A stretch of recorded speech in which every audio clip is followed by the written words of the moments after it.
Lucro real. Agora nós vamos detalhar como que se dará o funcionamento da ECF para as empresas do lucro real. Nesse quadro que está aparecendo para vocês, vocês podem ver que a ECF ela segue um roteiro de processo. Primeiro, o que você fará é criar a sua escrituração contábil fiscal a partir ou do seu sistema ou dentro do próprio programa validador e assinador do PVA.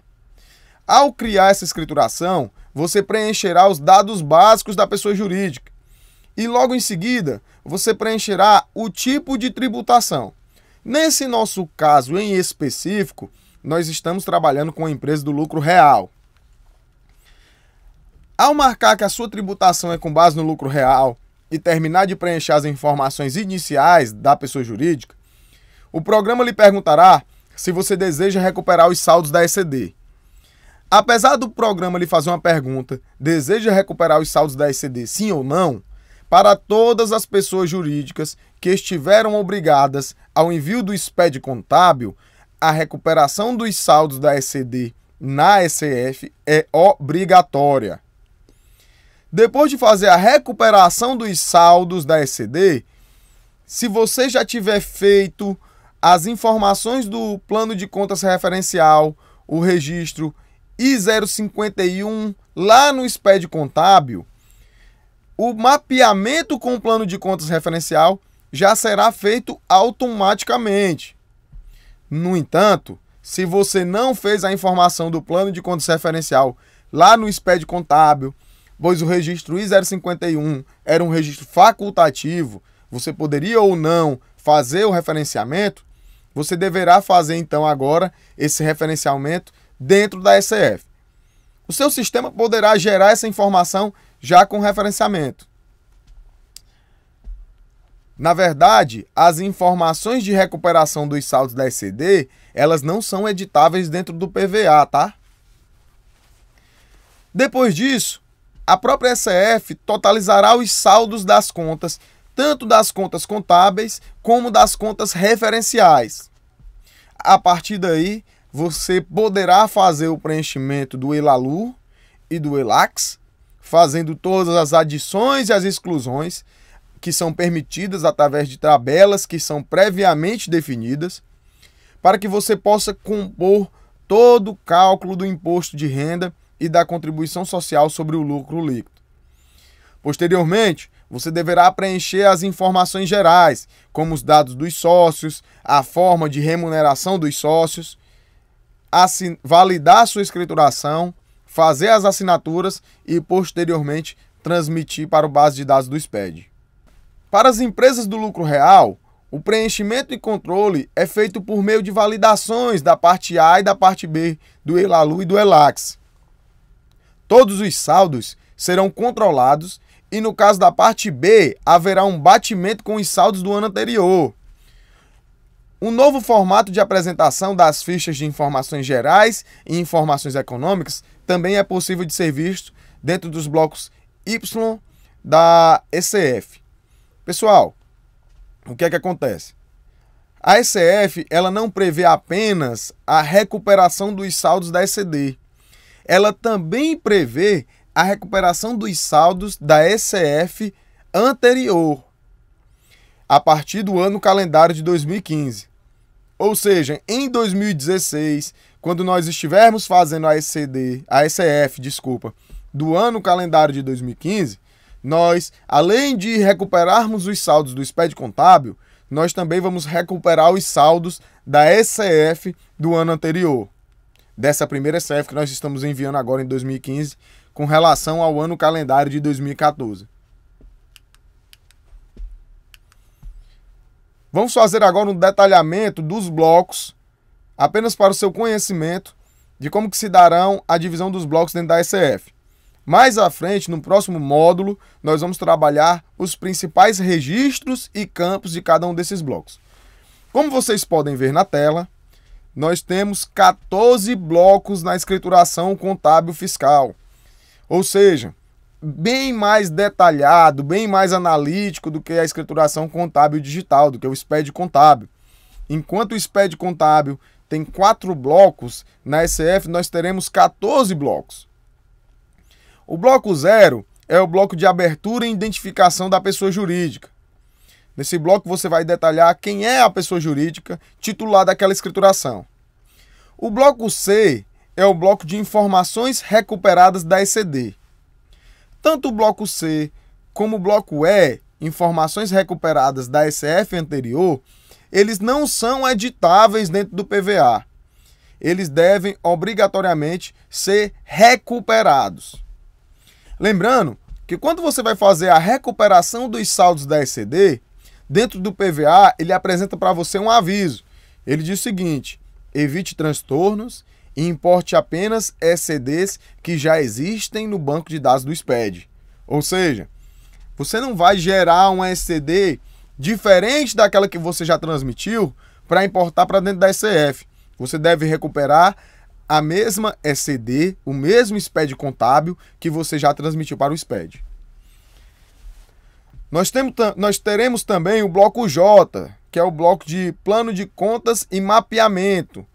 É onde você vai fazer o dipara do plano de contas da empresa para o plano de contas referencial da ECF. Lembrando que se você já fez esse mapeamento lá no seu SPED contábil, com a utilização do registro I051, esse mapeamento já vai ser recuperado automaticamente pela ECF. O bloco K, ele vai apresentar os saldos das contas contábeis a partir da recuperação da ECD e os saldos das contas referenciais a partir do mapeamento que foi feito no bloco J. O bloco L apresentará o lucro líquido do lucro real. O bloco M é o ELALU e o ELAX. É lá que você vai fazer as adições e as exclusões para composição do lucro tributável. Já no bloco N é onde você vai fazer a apuração propriamente dita e o cálculo do imposto de renda e da contribuição social para as empresas do lucro real. Lembrando que é importante que o valor que esteja evidenciado no bloco N, ele vai ser facilmente cruzado com o valor efetivamente pago no DARF e informado na sua DCTF. O bloco P, que é o bloco do lucro presumido, você terá informações ali específicas relacionadas às empresas tributadas pelo lucro presumido, que não é o foco desse nosso momento inicial.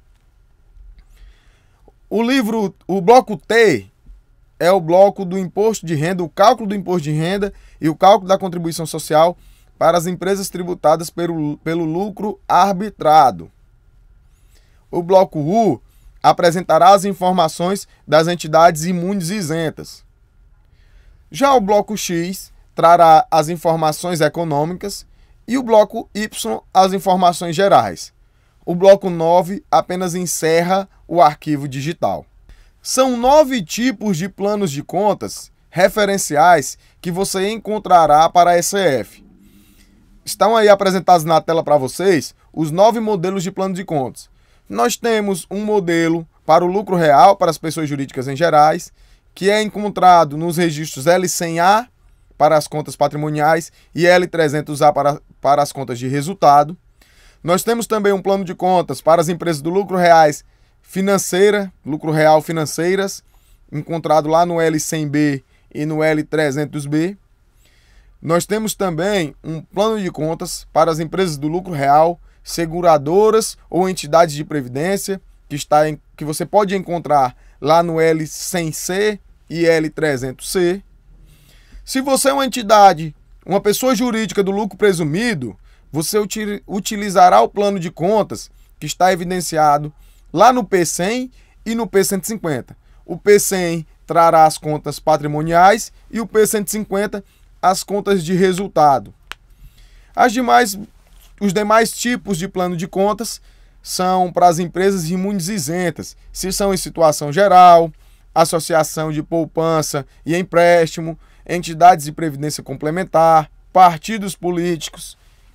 Enfim, o que você precisará fazer é um dipara do seu plano de contas padrão utilizado pela empresa para um desses 9 planos de contas que estão dentro do manual de orientações da ECF. você poderá, a partir do seu material, saber quais registros utilizar, onde encontrar esses planos de contas. A SCP, a Sociedade em Conta de Participação, ele terá um tratamento particular dentro da SCF.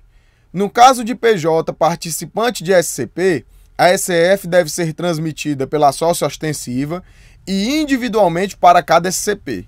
Ou seja, se você tem um sócio ostensivo que tem 10 SCPs, você necessitará enviar a SCF do sócio ostensivo e uma SCF para cada uma das SCPs. Para enviar a SCF da SCP, você vai utilizar o CNPJ da sócia ostensiva e o código ou CNPJ da SCP, se ela não tiver CNPJ. Como é que se dará isso? Como você pode ver na tela, nós temos dois formatos. Primeiro, a SCF da sócia ostensiva. Na SCF da sócia ostensiva, você vai marcar lá que o tipo da SCF é o tipo 1, SCF de empresa participante de SCP como sócio ostensivo. Ainda na criação da escrituração, você vai informar a quantidade de SCPs daquela pessoa jurídica.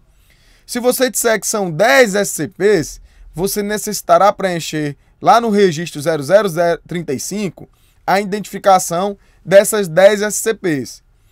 Esse campo da identificação é um campo de 14 dígitos, que se existir um CNPJ para essa SCP, você vai informar o CNPJ. Se não existir, você vai informar um código que identifique essa SCP que tenha 14 dígitos.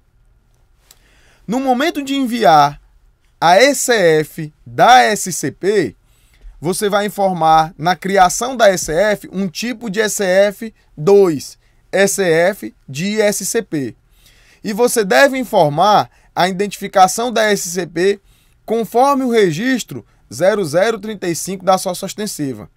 Ou seja, aquilo que você informou na SCF da sócia ostensiva deverá bater na hora de você informar a SCF da SCP. Beleza? Tudo bem? Vamos lá para o lucro presumido. O lucro presumido ele tem gerado muita dor de cabeça. Muitos profissionais têm perdido o sono no que diz respeito à SCF para as empresas do lucro presumido. Mas vamos entender como é que vai se dar o funcionamento da SCF nesses casos. Para as empresas do lucro presumido, nós temos que dividir o envio da SCF em dois formatos distintos. O primeiro formato é da empresa do lucro presumido que escritura a sua contabilidade pelo caixa, que faz a escrituração do livro caixa. Para essas empresas, o formato ele vai ser um formato próprio, que poderá ser até editável dentro do PVA. Como é que vai se dar? Primeiro você vai fazer a criação da escrituração contábil fiscal. Conforme o modelo que eu mostro para vocês na tela, ele tem o objetivo de representar graficamente como que vai se dar esse preenchimento. Você vai criar uma escrituração preenchendo as informações do bloco 0. Também vai ter que preencher as informações dos blocos de informações econômicas e informações gerais. E se você marcar lá no momento da criação da SCF que a sua forma de escrituração é pelo livro caixa, não existirá para você, empresa do lucro presumido, nem mais a opção dos registros P100 e P150. Ou seja, você nem vai mais ter como visualizar o balanço patrimonial e a DRE, logicamente porque você escritura o livro caixa. Então, logo após criar essa escrituração contábil fiscal, você vai direto para as informações da apuração e cálculo do imposto de renda e da contribuição social sobre o lucro líquido. Esse é que é o formato da SCF para as empresas do lucro presumido que escrituram o livro caixa.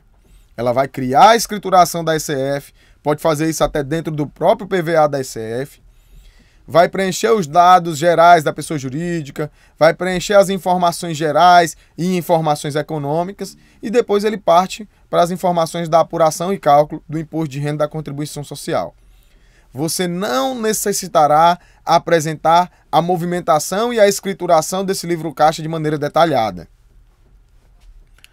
Já as empresas do lucro presumido, que estiverem obrigadas ao SPED contábil, a ECD, eles vão ter um momento particular de criação da ECF.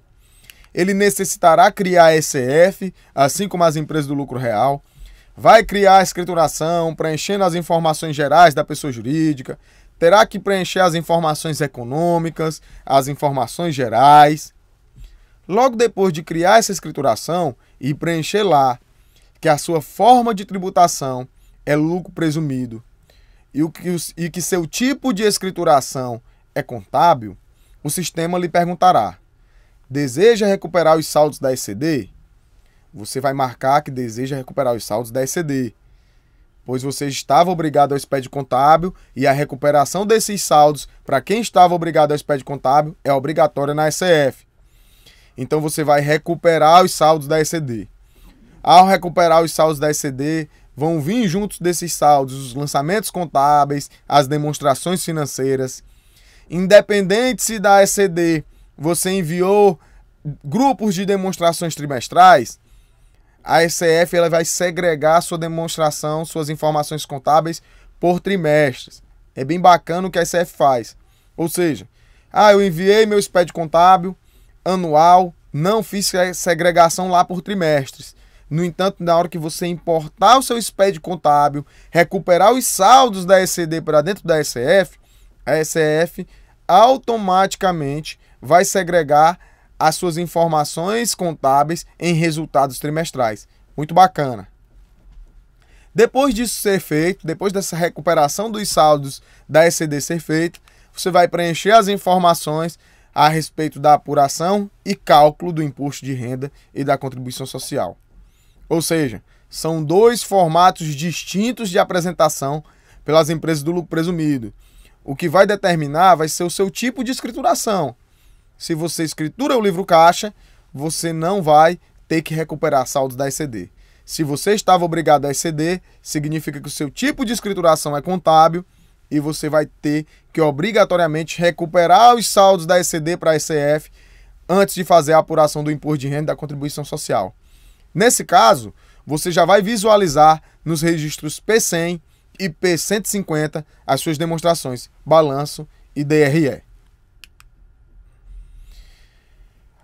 Eu fiz aqui no material um comparativo entre o que você fazia na DIPJ e o que você vai fazer na ECF. Como vocês podem ver na tela, aqui era a antiga ficha da DIPJ, onde no momento da criação você botava lá o CNPJ da empresa, dizia qual era a sua forma de tributação, dizia qual era o seu tipo de escrituração. Nesse exemplo, nós colocamos lá uma empresa com forma de tributação lucro presumido e que faz a escrituração contábil, não faz a escrituração pelo livro caixa. Essa ficha inicial da DIPJ, ela corresponde a uma ficha inicial da ECF, onde as mesmas perguntas são feitas. Pede seu CNPJ e lá nos parâmetros de tributação, como vocês podem ver na tela, ele pergunta: qual é a sua forma de tributação? Qual é o seu tipo de escrituração? É por livro caixa? É por contabilidade? É nesse momento que você vai informar para a ECF como é o seu tipo de escrituração.